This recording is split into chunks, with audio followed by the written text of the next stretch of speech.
प्रधानमंत्रीही त्या ठिकाणी पोहले होते. मी त्या ठिकाणी जाऊन पोहून आलो आणि मला तुतारी पवार साहेबांना मिळालेली आहे. त्यांनी तुतारी वाजवून प्रचार करावा ठरवलेला आहे.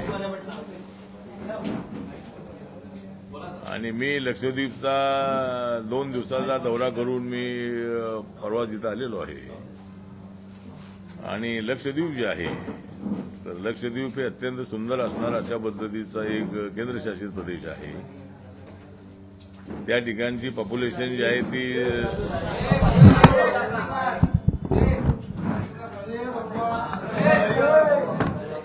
माईक आहे का? हॅलो हॅलो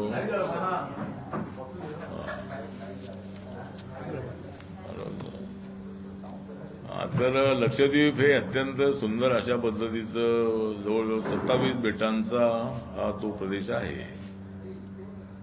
आणि मालदीवला लागूनच ही सगळी बेटं आहेत. तर त्या ठिकाणी फक्त त्यातली पॉप्युलेशन ही 70,000 फक्त पॉप्युलेशन आहे. आणि लोकसभेचा मतदारसंघ आहे तो फक्त 65,000चा आहे. त्या ठिकाणी 27 बेटं आहे. त्याच्यामधल्या 10 बेटावरतीच त्या ठिकाणी लोक राहतात. पण बाकीची बेटं सुद्धा सुंदर आहेत. म्हणजे त्याच्या चोहोबाजूनी समुद्र आहे, अरबीचा समुद्र आहे. आणि त्या ठिकाणी माननीय प्रधानमंत्री 2 आणि 3 जानेवारीला तिथे जाऊन आले आणि सर्व देशभरामध्ये त्याची चर्चा झाली. एकतर मालदीवच्या मंत्र्यांनी प्रधानमंत्र्यांच्या विरोधामध्ये टिप्पणी केली. आणि प्रधानमंत्री मालदीवला जाऊन आले होते ते काय मालदीवच्या विरोधामध्ये जाऊन आले होते असं नाही आहे. तर आपल्या देशाचा तो एक विभाग आहे. आणि त्या ठिकाणचं टुरिझम वाढलं पाहिजे. त्या ठिकाणच्या ज्या समस्या आहेत त्या समस्या सोडवल्या पाहिजे. तर त्या ठिकाणी मी अनेक गावातल्या लोकांशी भेटीगाठी माझ्या झाल्या. आणि त्याच्यामध्ये एक तर ज्या काही जेटी आहे त्या जेटी लहान जेटी आहे.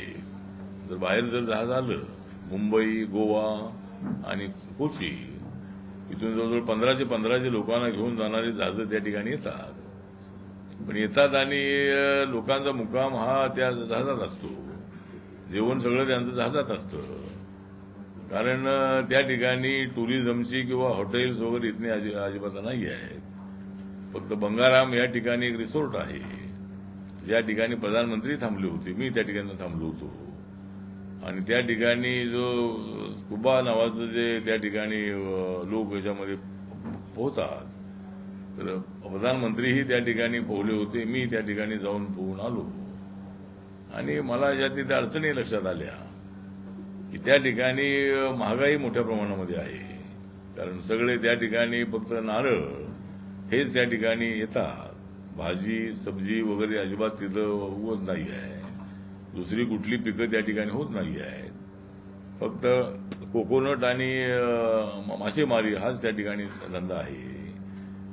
तर त्या ठिकाणी एकतर आता आपल्याला टुरिझम वाढवण्यासाठी मुंबई, दिल्ली आणि भारतातल्या म्हणजे आपल्या इतर जे उद्योगपती आहेत, हॉटेल मालक आहेत, त्यांनी सर्व त्या ठिकाणी जे आयलँड्स आहेत त्या ठिकाणी हॉटेल उघडण्यासाठी प्रयत्न करावा. आता ताज ग्रुपला काहीतरी मान्यता दिलेली आहे. लीजवर त्यांना हॉटेलसाठी जमीन मिळू शकते.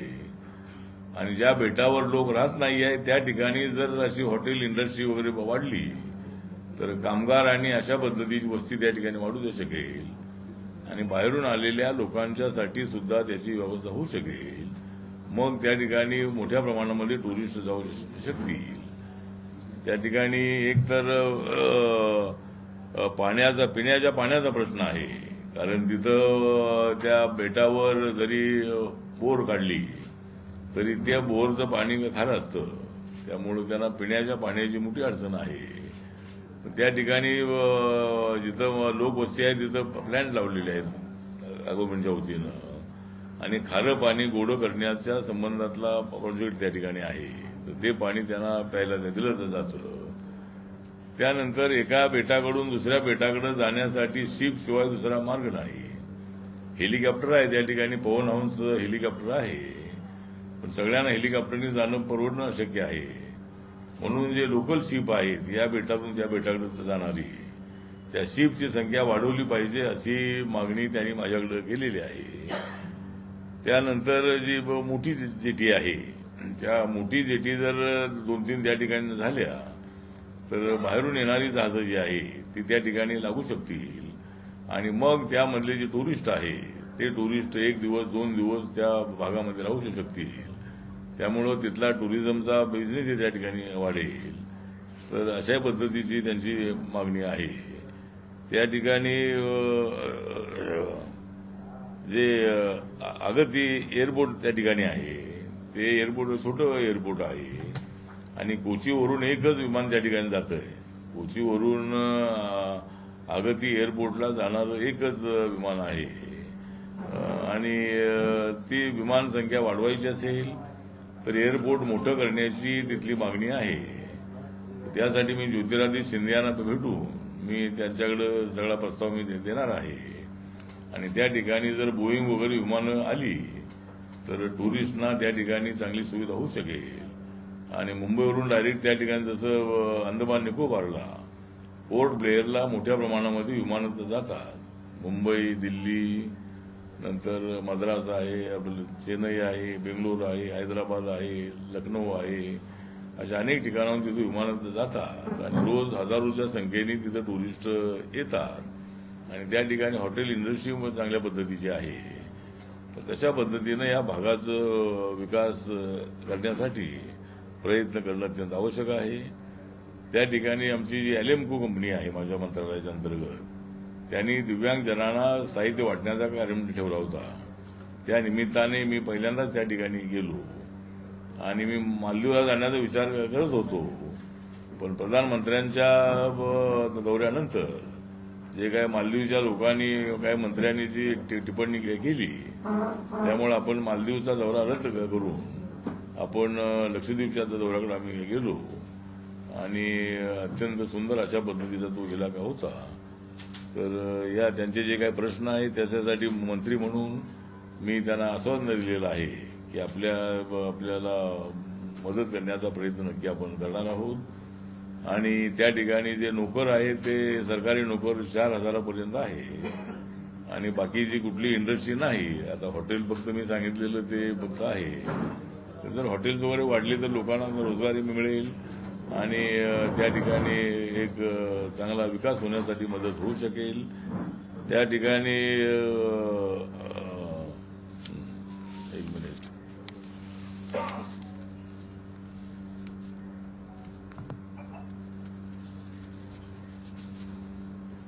त्या ठिकाणी जे कवरती नावाचं बेट आहे त्या ठिकाणी ते त्याचं हेडक्वार्टर आहे. त्या ठिकाणी महात्मा गांधींचा पुतळा काही वर्षापूर्वी बसवण्यात आलेला आहे पण बाबासाहेब आंबेडकरांचा पुतळा नाही. त्यामुळं लक्षद्वीपमध्ये कवरती या ठिकाणी बाबासाहेबांचा पुतळा बसवण्यासाठी मी ऍडमिनिस्ट्रेटरचे ऍडवायझर आणि त्या ठिकाणी जे कलेक्टर आहे त्यांच्याशी चर्चा केलेली आहे आणि त्यांनी पुतळ्यासाठी जागा उपलब्ध करून देण्याचं मान्य केलेलं आहे आणि मी पुतळा उपलब्ध करून देण्याचं मान्य केलेलं आहे. त्यामुळे ऑक्टोबर महिन्यामध्ये त्या ठिकाणी बाबासाहेब आंबेडकरांचा पुतळा पूर्णाकृती पुतळा त्या ठिकाणी बसवण्याचा प्रयत्न आपण नक्की करणार आहोत आणि अशा पद्धतीनं माझा दौरा 2 दिवसाचा राहिला. पण आणि दुसरा विषय जो आहे तो सध्या लोकसभेच्या निवडणुकांचा. मार्चच्या पहिल्या आठवड्यामध्ये आचारसंहिता जाहीर होण्याची शक्यता आहे. म्हणजे शक्यता आहे म्हणजे होणारच आहे आणि निवडणुका ज्या आहेत त्या एप्रिल आणि मे मध्ये निवडणुका होतील. त्यामुळे या निवडणुकांमध्ये नरेंद्र मोदींच्या नेतृत्वाखाली नक्कीच आम्ही 400 जागा जिंकू.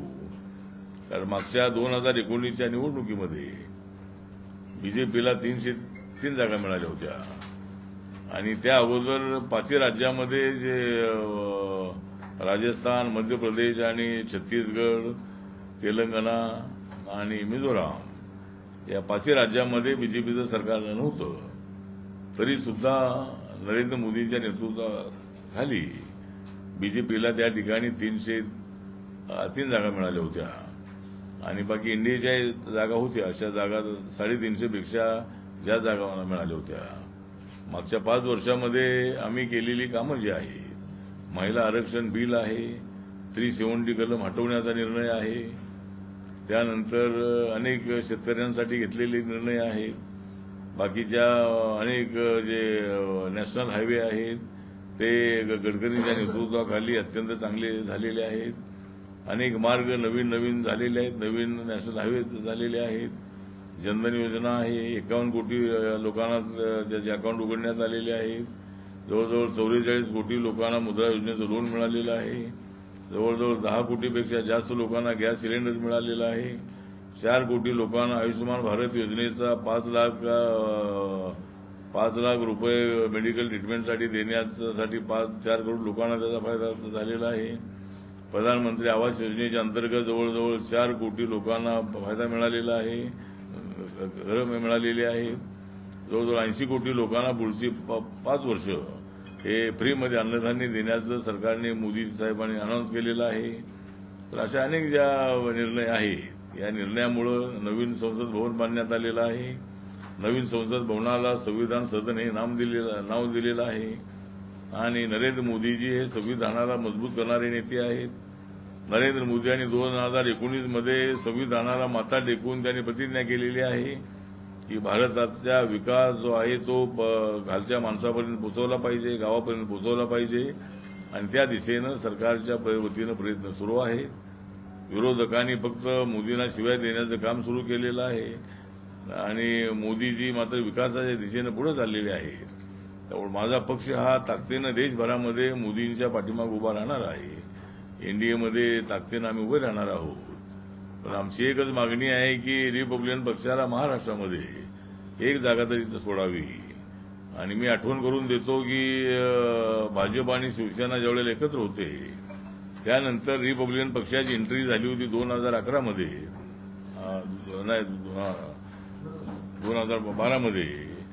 आणि बीएमसी निवडणुकीमध्ये रिपब्लिकन पक्षाचा फायदा हा बीजेपी शिवसेनेला झाला होता आणि मुंबईची महानगरपालिका आपण जिंकली होती. राज ठाकरेंचं मोठं आव्हान असतानाही त्यावेळेला दलित मतामुळं त्या ठिकाणी महानगरपालिकेमध्ये आपली सत्ता आलेली होती. त्यामुळे रिपब्लिकन पक्षाची जी ताकद आहे ती छोटी असली तरी उमेदवारांना निवडून आणण्यासारखी आमची ताकद आहे. त्यामुळे आमच्या पक्षाला एकदम असं अनाथ ठेवू नये. आमचा पक्ष आल्यामुळं युतीची महायुती झालेली आहे. हे आता युतीची महायुती झालेली नाही आहे. आरपीआय सोबत आला 2012 मध्ये बीएमसी निवडणुकीमध्ये, त्यावेळेला पूर्वी युती म्हणायचे. पण आरपीआय सोबत आल्यानंतर बाळासाहेब ठाकरेंच्या आव्हानानंतर शिवशक्ती भीमशक्ती एकत्र आली पाहिजे या त्यांच्या भूमिकेला प्रतिसाद देण्याचा निर्णय मी घेतला आणि त्यानंतर युतीची महायुती झालेली आहे. त्यामुळे रिपब्लिकन पक्षाला विसरून चालणार नाहीये. रिपब्लिकन पक्ष हा त्यांचा अविभाज्य घटक आहे. मोदींच्या नेतृत्वाला बळकट करण्यासाठी आम्ही काम करतो आहोत आणि त्यामुळं आरपीआयला एक तरी तिकीट देण्याचा निर्णय घ्यावा. माननीय देवेंद्र फडणवीस यांच्याकडून आमची अपेक्षा आहे की त्यांनी आम्हाला एक तरी शिर्डीची जागा जी आहे या शिर्डीच्या जागेवर उभं राहण्याची माझी इच्छा आहे. त्यामुळं एक जागा तरी आरपीआयला सोडली पाहिजे अशा पद्धतीचा आमच्या पक्षाचा आग्रह आहे आणि त्याचा निर्णय एकनाथ शिंदेजी, देवेंद्र फडणवीस, अजितदादा पवार यांनी घ्यावा आणि दलित मतदार जो आहे दलित मतदार आपल्या बाजूला आणण्यासाठी आपल्याला आरपीआयला तिकीट देणं आवश्यक आहे. आणि अनेक लोकांचं म्हणणं असं आहे की मी लोकसभेत आलं पाहिजे आणि मी लोकसभेतला माणूस आहे. त्यामुळं आणि शिर्डीमध्ये एकदा मी हरलो होतो पण आता वातावरण अत्यंत चांगलं आहे आणि मला त्या ठिकाणी निवडून येण्याची चांगली संधी आहे. त्या भागाचा विकास करण्यासाठी मला प्रयत्न चांगल्या पद्धतीने करता येऊ शकेल म्हणून मला शिर्डीमध्ये तिकीट दिलंच पाहिजे अशा पद्धतीचा आमच्या पक्षाचा आग्रह आहे.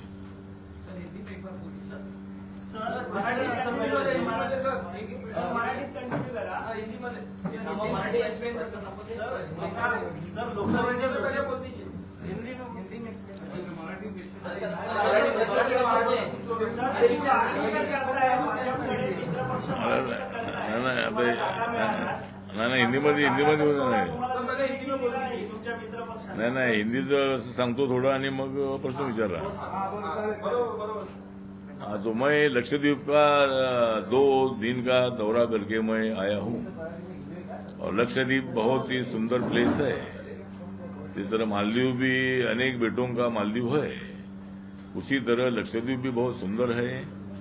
2 और 3 जनवरी को माननीय प्रधानमंत्री नरेंद्र मोदी जी वहां जाकर आए और उसके बाद मैंने निर्णय लिया कि मुझे मालदीव जाना था, लेकिन मालदीव में ना जाकर मालदीव वालों ने हमारे प्रधानमंत्री जी का अपमान किया था और प्रधानमंत्री जी कोई मालदीव के खिलाफ बोलने के लिए नहीं गए थे. उन्होंने इतना बताया था कि अपना लक्षद्वीप बहुत सुंदर है और लोगों ने यहाँ आना चाहिए, इतना उन्होंने बोला था. लेकिन वहां के मंत्रियों ने गलत टिप्पणी करके बाद में उन्होंने माफी मांगी तो ठीक है, लेकिन लक्षद्वीप तो हमारे इंडिया के सबसे ज्यादा 80-90% जो टूरिस्ट है, इंडिया के टूरिस्ट वहां मालदीव में जाते थे, उस पर उनकी इकोनॉमी डेवलप होती थी. लेकिन उन्होंने गलती की, तो इसीलिए मुझे लगता है कि मैंने मालदीव ना जाकर मैंने तय किया कि मैं लक्षद्वीप जाऊंगा. और लक्षद्वीप में मैं गया था. वहां क्या पॉपुलेशन जो है 70,000 ही है. वहां 27 आइलैंड्स है और वहां 10 आइलैंड में लोग रहते हैं और कवरत्ती नाम का जो एक बेट है, आइलैंड है, वहां उनका जो जिला प्लेस उधर है, एडमिनिस्ट्रेटर का ऑफिस भी उधर है, कलेक्टर भी वहां रहते हैं और पूरे ऑफिसर जो होते हैं वो भी मतलब उधर है. तो एक सुंदर इलाका है. मैंने भी क्यूबा स्विमिंग मैंने उधर किया था और मुझे वो एरिया बहुत अच्छा लगा. वहां के लोगों ने मुझे बताया है कि भाई वहां महंगाई थोड़ी बहुत ज्यादा है, वहां पेट्रोल डीजल की कीमत भी ज्यादा है, सब्जियों की कीमत भी ज्यादा है, बाकी अनाज तो उनको फ्री में मिल रहा है. और वहां सब एक खास बात यह है कि वहां सब ट्राइबल है. ये ट्राइबल मुस्लिम ट्राइबल है, मतलब वो जो लोग है ये मुस्लिम ट्राइबल है. हमारे फैजल वहां से एनसीपी के मेंबर ऑफ पार्लियामेंट भी है. वहां हमारे एसएम सईद जी है, कांग्रेस से कम 10 बार वो वहां से मेंबर ऑफ पार्लियामेंट रहे थे. तो वो इलाका छोटा इलाका है लेकिन बहुत सुंदर इलाका है. तो वहां की महंगाई कम करने के लिए, मतलब महंगाई मतलब पूरा ट्रांसपोर्ट से आता है, इसीलिए वहां महंगी सभी साहित्य मिलता है. तो जरूर मैंने आश्वासन दिया है कि भाई मैं प्रधानमंत्री से बात करके जरूर इसमें अगर कोई सब्सिडी दे सकते हैं क्या, जिस तरह अनाज आपको फ्री मिल रहा है उसी तरह सब्जी में क्या कीमतें कम कैसी हो सकती है क्या, इसके बारे में भी हम विचार करेंगे. या डीजल पेट्रोल के बारे में भी कुछ सब्सिडी सरकार देकर उनको उसका फायदा कैसा दे सकते हैं. गैस सिलेंडर भी वहाँ यहाँ 900 रुपये है लेकिन वहाँ कुछ 1600 रुपये में मिलता है, तो ये उनको बहुत बड़ी तकलीफ है. तो इसीलिए हमने आश्वासन दिया है कि भाई भारत सरकार जरूर विचार करेगी. वहाँ का एयरपोर्ट बड़ा करने की आवश्यकता है. जो अगाती में वहाँ का एयरपोर्ट है, वहाँ बोइंग विमान वगैरह वहाँ जाना चाहिए. और जो होटल इंडस्ट्री है उन्होंने भी मतलब हर आइलैंड में अगर वो होटल रिसोर्ट वगैरह डालते हैं, रेस्टोरेंट डालते हैं, तो वहाँ की बस्ती बढ़ जाएगी और वहाँ का टूरिज्म भी अच्छा बढ़ेगा. तो इसीलिए मैं कुछ होटल मालिकों से मैं बात करने वाला हूँ और इसी तरह मतलब मैं वहाँ जाकर आया हूँ. दूसरा विषय ये है कि आने वाले लोकसभा के चुनाव में माननीय नरेंद्र मोदी जी के नेतृत्व में हमें 400 से ज्यादा सीटें इसलिए मिलेगी कि 2019 में 303 सीटें बीजेपी को मिली थी, एनडीए को 3.5 से ज्यादा सीटें थी. तो इस वक्त हमने नारा दिया है कि भाई अब की बार 400 पार और कांग्रेस की और इंडिया आघाड़ी हो जाएगी हार. तो ये नारा हमारा है और वो इंडिया आघाड़ी वाली कितनी भी कोशिश करे लेकिन वो एकदम अहंकार से भरे हुए हैं. बहुत उनको गुस्सा है नरेंद्र मोदी जी के बारे में, उनका मुंह देखना नहीं चाहते वो. तो ये बहुत ही गालियां उनको दे रहे हैं, नीच है, ये है, वो है. तो तो इसी तरह मुझे लगता है कि इनका काम चल रहा है, इसीलिए जनता हमारे साथ है और हम 400 से ज्यादा सीटें चुनकर लाएंगे एनडीए, और बीजेपी 370 तक सीटें जीत सकती है। जिस तरह हमने 370 आर्टिकल हटाए हैं जम्मू कश्मीर से और वहां तिरंगा झंडा लग रहा है, वहां मतलब जो आतंकवाद था बहुत बड़ा खत्म हो चुका है। बहुत सारे दुनिया भर के टूरिस्ट, इंडिया के टूरिस्ट वहां जा रहे हैं। पहले उनको बहुत डर रहता था, लेकिन अभी नहीं डर है। 370 हटाने के बाद आर्मी को पूरी अधिकार में मिल गए हैं। इसलिए बहुत सारे काम हमने किए हैं। महिला आरक्षण बिल हो, किसानों के लिए भी कई निर्णय हमने लिए हैं। अभी भी किसान आंदोलन चल रहा है, उनको हमारा निवेदन है कि सरकार जरूर पॉजिटिव विचार करेगी और एमएसपी में बढ़ोतरी करने के बारे में जरूर सरकार पॉजिटिव है। जल्दी जल्दी इनका आंदोलन खत्म हो, ऐसी हमारी अपेक्षा है। लेकिन किसानों ने भी सहयोग करने की आवश्यकता है। तो इसी तरह वो एक विषय है। और दूसरा विषय है, आरपीआई को एक टिकट मिलनी चाहिए। शिरडी से मैं लड़ना चाहता हूं। मैं पार्टी का नेशनल प्रेसिडेंट भी हूं। मेरी पार्टी हर राज्य में काम करती है। अंडमान निकोबार में भी बहुत जल्द आरपीआई की स्थापना हो रही है। अंडमान निकोबार में आरपीआई की स्थापना हो चुकी है 6 महीना पहले, और अभी लक्षद्वीप में भी 1-2 महीने में आरपीआई की स्थापना होने वाली है। तो हर राज्य में आरपीआई है। नागालैंड में हमारे 2 एमएलए हैं। तो इसी तरह मुझे लगता है कि आरपीआई को महाराष्ट्र में 1 सीट मिलनी चाहिए, यूपी में 1 सीट मिलनी चाहिए। इसी तरह की हमारी मांग है और मेरा आग्रह है कि भाई हमें टिकट देने के बारे में माननीय देवेंद्र फडणवीस जी ने थोड़ा ध्यान देने की आवश्यकता है। मैं तो ऊपर अमित शाह जी और जेपी नड्डा जी को मैं मिला हूं और उनको भी मैंने मेरी भूमिका उनके सामने रखी है। तो महाराष्ट्र में आरपीआई को एक टिकट भी नहीं मिलेगी तो संदेश अच्छा नहीं जाएगा। तो आरपीआई को 1 सीट मिलनी चाहिए और आरपीआई महायुति में है, इसका ध्यान भी मतलब ये 3 पार्टी के लोगों ने रखना चाहिए। खाली 3 पार्टी की सरकार है, 3 पार्टी की सरकार है, इसी तरह की भूमिका लेना ठीक नहीं है। इससे हमारे समाज में नाराजगी पैदा होती है कि भाई आरपीआई उसमें है कि नहीं है। तो इसीलिए आरपीआई का नाम भी लेते रहना चाहिए, ऐसा मुझे लगता है। तो जरूर मतलब देवेंद्र फडणवीस जी एक अनुभवी नेता है और एकनाथ शिंदे जी भी महाराष्ट्र के मुख्यमंत्री है, अजीत दादा डिप्टी सीएम है, उनको ये तीनों को भी मैं मिलने वाला हूं। और आरपीआई को मेरे लिए शिरडी की सीट छोड़नी चाहिए, ये मेरा आग्रह है। और मेरी 26 तक जो राज्यसभा है वो राज्यसभा भी है तो है, लेकिन मैं लोकसभा में जाना चाहता हूं और मुझे लोकसभा में भेजना चाहिए, ऐसा देश के लोगों की इच्छा है, इसलिए मेरा आग्रह है। चलो सर, तुमचा आग्रह असतानाही समजा भाजपने तुम्हाला जागा दिली नाही तर पुढे काय? नाही, जागा दिली नाही असं होणार नाही, जागा त्या देतील। आरपीआयला 1 जागा जी आहे ती द्यायला पाहिजे, आपल्याला आग्रह आहे।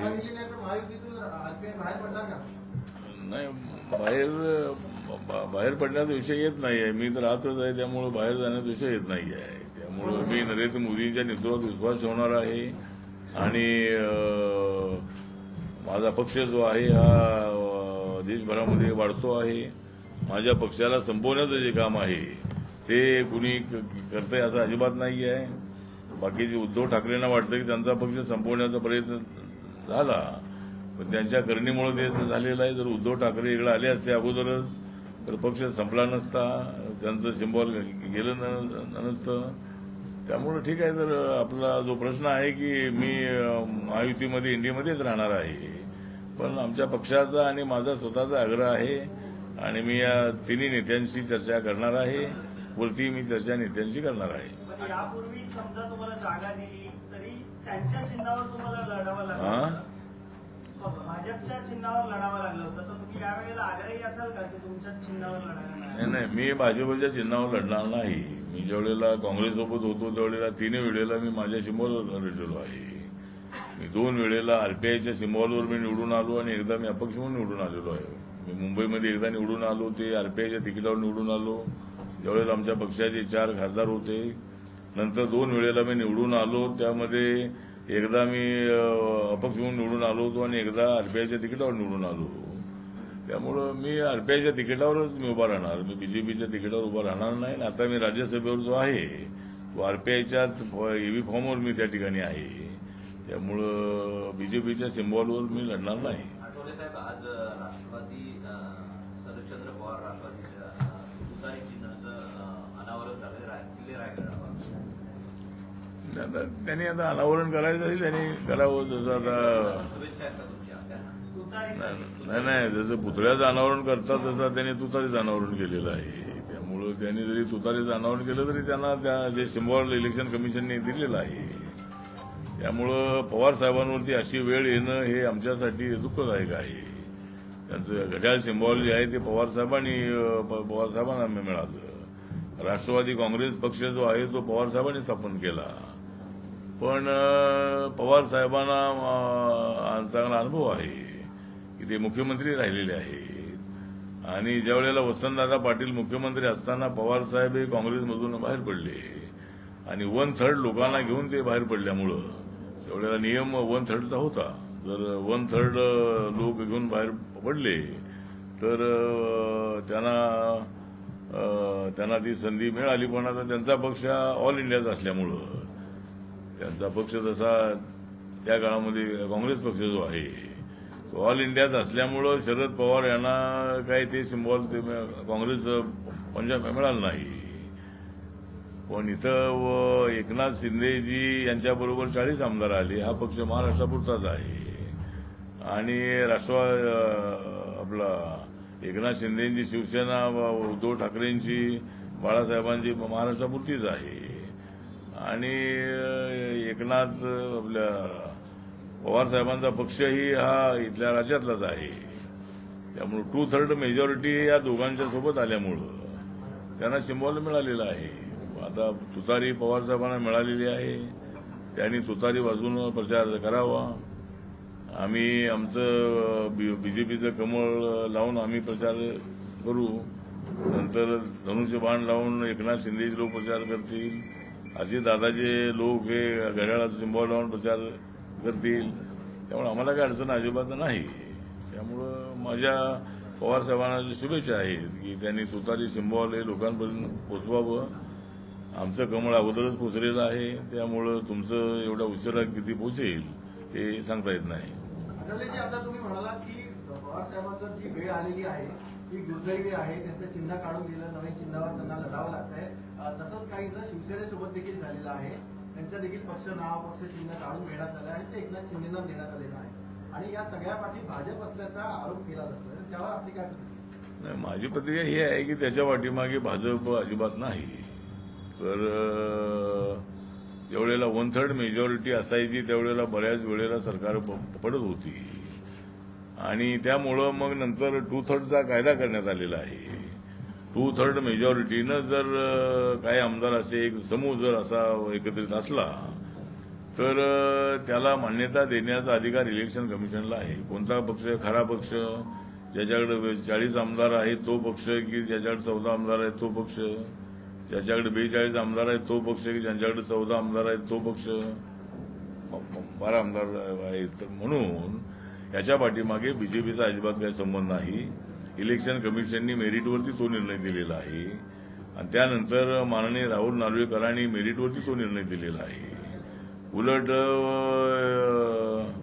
सगळे आमदारांची आमदारकी त्यांनी 6 महिन्यापर्यंत 8 महिन्यापर्यंत त्यांनी ठेवलेली आहे. चांगली गोष्ट आहे. त्यामुळे निर्णय त्या राहुल नार्वेकरांचा अत्यंत चांगला निर्णय आहे आणि त्याच्या पाठीमागे बीजेपीचा काही संबंध नाही. जागा मिळावी यासाठी तुम्ही आग्रही आहात, मात्र जागा नाही मिळाली तरी युतीतून बाहेर पडणार नाही असं देखील म्हणताय. नक्की करणार तरी काय आहात? समजा जागा मिळाली नाही तर? नाही, जागा मिळाली नाही, जागा मिळणार आहे. जागा मिळणार नाही. सर, आपकी बार 400 घोषणा होतीये, तेवढं सहज शक्य आहे का? मोदी सरकारची घोषणा होतीये, मोदींची आपकी बार 400 पार सहज शक्य आहे का? काय शक्य आहे का? 400च्या पेक्षा जास्त शक्य आहे का? हा, 400 पेक्षा जास्त यासाठी आम्हाला विश्वास आहे की आपल्याला मी सांगितलं की एनडीएच्या जागा 400 पार. मागच्या वेळेला एनडीएच्या जागा 350 पर्यंत होत्या. 303 बीजेपी आणि बाकीच्या एनडीएच्या जागा होत्या. तर आता 400 पार म्हणजे 40-50 जागा वाढवण्याचीच आमची घोषणा आहे. आणि मागच्या 5 वर्षापेक्षा या 5 वर्षातले निर्णय मोठे निर्णय झालेले आहेत. महिलांना आरक्षण देण्याचा निर्णय झाल्यामुळे महिला खुश आहेत आणि अनेक निर्णय झाले. मी अगोदरही सांगितलं 370 आर्टिकल हटवण्याचा निर्णय जम्मू काश्मीरमध्ये चांगला आहे आणि अनेक आता माझ्या मंत्रालयाचं बजेट जे आहे ते 1,59,000 कोटीच आहे आमचं सोशल जस्टिसचं.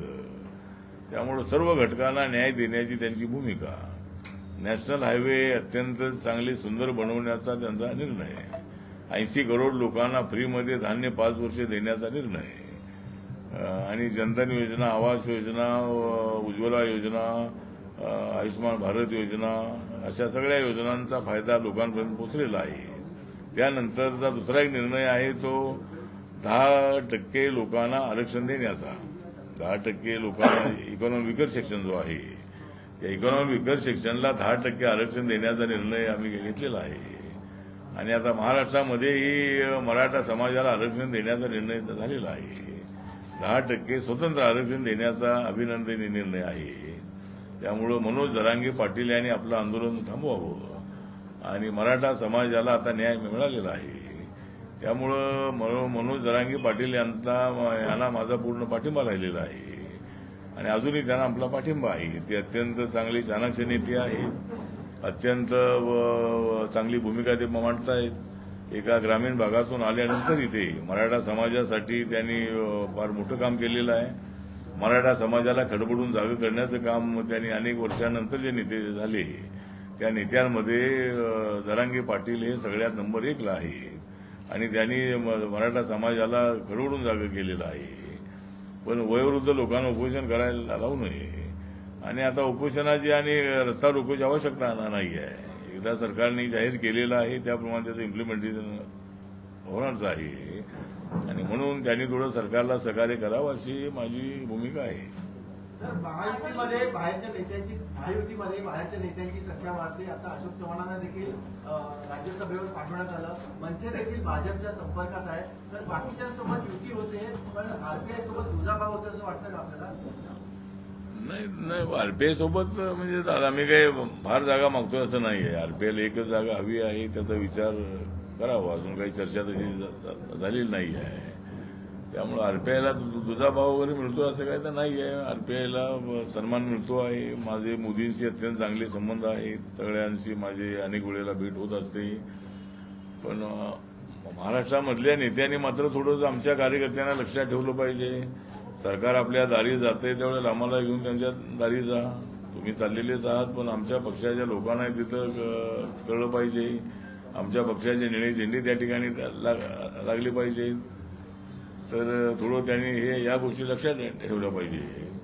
त्यामुळं मला असं वाटतं की माझे सगळ्या नेत्यांचे संबंध चांगले आहेत पण आता ते मोठे पक्ष असल्यामुळं त्या ठिकाणी 3च पक्षाचं सरकार असं ते म्हणतात.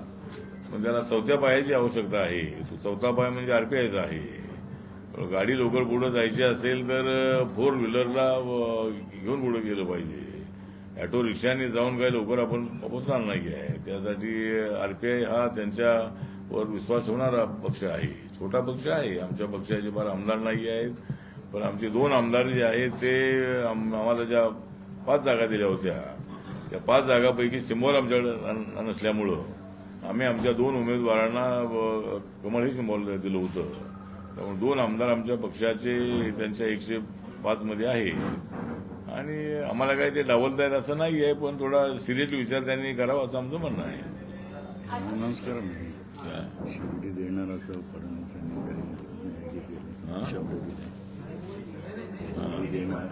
देणार असा फडणवीसांनी शब्द दिला. हो कधी म्हणाले ते बोललो ना, भेटलो ना त्यांना. ते बोल काय बोला हा ते म्हणजे यांना फक्त विचारायचं पण ते तयार आहे तिथं पण.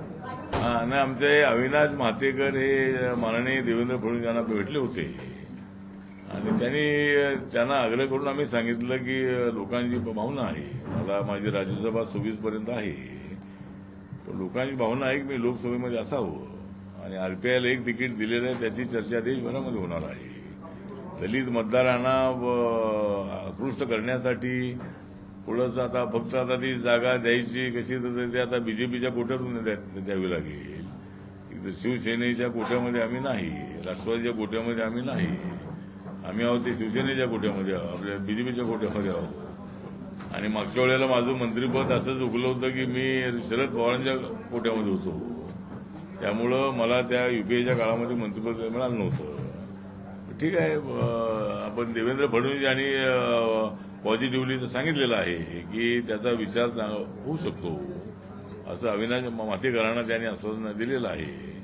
त्यामुळे नंतर आता मी त्यांच्याशी भेट घेणार आहे, त्यामुळे काही अडचण येईल असं मला वाटत नाही आहे. आणि एक जागा दिली तर त्याचा देशभर चांगला प्रचार होईल, महाराष्ट्रामध्ये चांगला प्रचार होऊ शकेल, एवढंच आमचं म्हणणं आहे. चला ठीक आहे, चला. सर, पालिकेचा एक शेवटचा प्रश्न घ्या ना. हा, शेवटचा घ्या. पालिकेमध्ये जे सफाईची कामं चालतात, तर स्वच्छ मुंबई प्रबोधन अभियान आहे. त्या अभियानाच्या अंतर्गत काम करणाऱ्या विविध अशा सामाजिक संस्था आहेत, महिलांच्या संस्था आहेत. त्यात कार्यरत असणाऱ्या 10,400 स्वयंसेवकांवरती पालिकेच्या मनमानी कारभारामुळे बेरोजगारीची कुऱ्हाड कोसळते आहे. तर त्यांच्या पाठी आपण कशी उभी राहणार? पालिकेला या संदर्भात जाब विचारणार आहात का? 200 कोटीचं जे काम आहे ते 1200 कोटीपेक्षा जास्त झालेलं आहे. त्यांनी टेंडर पण काढले आहे मुंबई महानगरपालिकेने.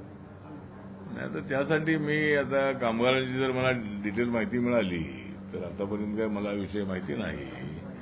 पण जे जे विषय माझ्यासमोर येतात त्याची शहानिशा करून आपण त्यांना मदत करण्याचा प्रयत्न करतो. तर 10,000 कामगारांना जर नोकरीवरून जर त्यांच्या नोकरीवर कुऱ्हाड कोसळणार असेल तर नक्की मी त्यामध्ये लक्ष घालेन आणि मुख्यमंत्री उपमुख्यमंत्र्यांना बोलून त्या कामगारांना कसा न्याय देता येऊ शकेल त्याचा नक्की मी विचार करेन. फक्त मी त्यांच्याशी मी भेटून त्याची माहिती घेतो आणि त्यांना मदत. एक लास्ट सवाल है, पवार साहब को चुनाव चिन्ह तुतारी मिला, अपने अंदाज में बताइए सर, तुतारी मिल गई पवार साहब को? नहीं, पवार साहब को तुतारी मिली तो मैं क्या करूं? नहीं, उनको मिल गई, उनको हार्दिक बधाई है. पवार साहब हमारे अच्छे नेता भी रहे हैं, हमारे मित्र भी रहे हैं और आज भी पवार साहब से मेरे संबंध अच्छे हैं. जब हम दिल्ली में हमारी मुलाकात होती है तब बाकी की बातें हम करते हैं लेकिन पॉलिटिकल बात नहीं करते हैं. अजीत दादा कैसे गए मैं नहीं पूछता हूं और तुम क्यों इधर गए वो भी मुझे पूछते नहीं है. तो लेकिन ऐसी हमारी दोस्ती है. तो पवार साहब को इतनी उम्र में पवार साहब इतना काम कर रहे बहुत अच्छी बात है. लेकिन अजीत दादा ने उनको काम पे लगाया है तो इसीलिए मुझे लगता है कि उनको तुतारी मिली है. तुतारी एक अच्छा सिंबल है और वो राष्ट्रवादी कांग्रेस इसका प्रचार करे. उनको हमारी बधाई है. जैसे आपने कहा कि आपकी मांग है कि महाराष्ट्र में एक सीट आरपीआई को दिया जाए और यूपी में एक सीट दिया जाए, तो महाराष्ट्र के लिए आपने देवेंद्र फडणवीस जी से मुलाकात की, बात करने की कोशिश की है. तो यूपी में आप किससे बात करेंगे? यूपी यूपी कोणाला बोलणार? यूपी महाराष्ट्रात हाँ, यूपी के लिए भी मैंने मतलब उत्तर प्रदेश का जो क्लाइमेट है सद्या तो अभी तो 80 की 80 सीट बीजेपी की चुनकर आएगी ऐसा वातावरण है. वहां सपा बसपा अलग अलग लड़ रहे हैं, वहां कांग्रेस सपा एक साथ लड़ रहे हैं. ठीक बात है, उससे कोई हमको फर्क नहीं पड़ेगा. लेकिन अपने चौधरी का नाम क्या है, जयंत चौधरी जो अखिलेश यादव जी के साथ थे विधानसभा के चुनाव में, उसके बावजूद भी बीजेपी को बहुत अच्छी सीटें मिली थी. तो मुझे लगता है बीजेपी, हमने योगी आदित्यनाथ जी से बात की है कि मुस्लिम कम्युनिटी आरपीआई के साथ बड़ी संख्या में आ रही है. तो नगीना या समल की जो सीट है वो दोनों में से एक सीट हमको मिलनी चाहिए. इसका एक पत्र मैंने अमित शाह जी और जेपी नड्डा जी को दिया है और योगी आदित्यनाथ जी से मैंने बात की है. और 4 मार्च को एक बड़ी रैली लखनऊ में हमने रखी है जिसमें 25-30 हजार लोग जमा हो गए और उसमें मुख्यमंत्री साहब को मैंने निमंत्रण दिया है. अभी तक उनका क्लियरेंस आया नहीं है, लेकिन 4 तारीख को एक अच्छी रैली आरपीआई हो रही है और बहुत सारे बहुजन समाज पार्टी के लोग आरपीआई में आ रहे हैं. तो यूपी में भी हमको एक आधी सीट मिलती है तो उसका फायदा ज्यादा बीजेपी को होगा. और इस वक्त 80 की 80 सीटें मतलब बीजेपी को मिलेगी ऐसा हमें पूरा विश्वास है. हा? ज्या पद्धतीने चर्चा करताय संविधान आणि लोकशाही धोक्यात आहे असं एकंदर चर्चा आहे तर आपल्याला तर मला वाटतं की संविधान धोक्यामध्ये नसून काँग्रेस पक्ष धोक्यामध्ये आहे, राष्ट्रवादी काँग्रेस पक्ष धोक्यामध्ये आहे, उद्धव ठाकरेंची शिवसेना धोक्यामध्ये आहे. तर हे सगळे पक्ष धोक्यामध्ये आहे. त्यामुळं संविधान धोक्यामध्ये कधीच येऊ शकत नाही. जर संविधानाला झाला धोका तर आम्ही करून टाकू त्यांचा खोका. तर संविधानाला असा धक्का लागू शकत नाही. आणि नरेंद्र मोदी यांनी 2019 मध्ये संविधानाला माथा टेकून शपथ घेतलेली आहे. नरेंद्र मोदी यांनी नव्या संसद भवनाला संविधान सदन हे नाव दिलेलं आहे. नरेंद्र मोदी यांनी बाबासाहेबांच्या अनेक स्मारकाची कामं पूर्ण केलेली आहेत. मुंबईमध्ये 3,700 कोटी रुपये किमतीची इंदू मिलची जागा ही बाबासाहेबांच्या स्मारकाला दिलेली आहे. आणि त्या ठिकाणी 350 फुटाचा आणि 100 फुटाचं फाउंडेशन असा 450 फुटाचा भव्य पुतळा तिथं उभा राहणार आहे. जवळजवळ 4-4.25 लाख स्क्वेअर फीटाचं बांधकाम त्या ठिकाणी होणार आहे. आणि अत्यंत सुंदर असं वर्ल्डमधलं अत्यंत भव्य दिव्य स्मारक त्या ठिकाणी होणार आहे. तर अनेक कामं नरेंद्र मोदींनी केलेली आहेत. त्यामुळं बाबासाहेबांनी दिलेलं संविधान म्हणजे सर्व धर्म समभाव. ज्या काँग्रेस पार्टीला माझा सवाल आहे की त्यांचा एक कोण अमेरिकावाला साम पित्रोदा हे अमेरिकेमध्ये राहतात, मोठे विचारवंत आहेत आणि ते काँग्रेसला सपोर्ट करणारे आहेत. त्यांनी मध्यंतरी एक ट्विट केलं की संविधानामध्ये बाबासाहेब आंबेडकरांच्या पेक्षा पंडित जवाहरलाल नेहरूंचा ज्यादा रोल आहे किंवा ज्यादा त्यांचं काम त्यामध्ये आहे. पण संविधानाचं नाव घेतलं की बाबासाहेबांचं नाव येतं. ड्राफ्टिंग कमिटीचे चेअरमन म्हणून बाबासाहेबांनी खस्ता खाल्ल्या. बाबासाहेब आजारी पडले तरी ते देशासाठी लिहित राहिले, ड्राफ्ट तयार करत राहिले. त्यांनी आपली भूमिका अनेक वेळेला संसदेमध्ये संविधान सभेमध्ये मांडली. आणि ड्राफ्ट ज्यावेळेला 26 नोव्हेंबर 1949ला त्यांनी दिला पंडित जवाहरलाल नेहरू आणि डॉक्टर राजेंद्र प्रसाद यांना, तर त्यांच्या तोंडातून उद्गार निघाले होते की डॉक्टर आंबेडकर आप ही संविधान के सही आर्किटेक्ट आहे. त्यामुळं संविधानाचं नाव घेतलं की बाबासाहेब हे शिल्पकार आहेत असं सगळेजण म्हणतात. सुप्रीम कोर्टामध्ये बाबासाहेबांचा एकट्याचा पुतळा त्या ठिकाणी लागलेला आहे. त्यामुळं कायदा आणि संविधान याच्याशी बाबासाहेबांचं नाव जोडलं गेलेलं आहे. तर त्यामुळं काँग्रेस पक्ष बाबासाहेबांना बदनाम करण्याचा प्रयत्न करतो आहे. बीजेपीला मोदी साहेबांना बदनाम करण्याचा प्रयत्न करतो आहे. हे संविधान बदलणार. त्यामुळे कुणाच्या बापाचा बाप याला तरी संविधान बदलू शकत नाही. त्यामुळं मला वाटतं की हा खोटा प्रचार आहे. जाणून बुजून दलितांमध्ये गैरसमज करणारा प्रचार आहे. आणि मोदीजी हे मुस्लिम विरोधी नाही. मोदींनी ज्या योजना राबवलेल्या आहेत त्या सगळ्या मुस्लिमांपर्यंत पोहोचलेल्या आहेत. त्यामध्ये मुस्लिमांना त्याचा फायदा नको असं कुठंही असा JR मध्ये कुठं उल्लेख नाही. 10% आरक्षण दिले इकॉनॉमिक विकर सेक्शनला, त्यामध्ये मुस्लिम नकोत असं कुठंही त्यामध्ये लिहिलेलं नाही. त्या कॅटेगरीमध्ये बसलेल्या सर्वांना त्याचा फायदा होतो आहे. त्यामुळं आम्ही मुस्लिमांच्या विरोधात नाही आहे, बेदर नाहीच नाही आहे. पण नरेंद्र मोदीजी अजिबात मुस्लिमांच्या विरोधामध्ये नाहीत. त्यामुळे काँग्रेसवाले फक्त भडकवण्याचा प्रयत्न करतायत.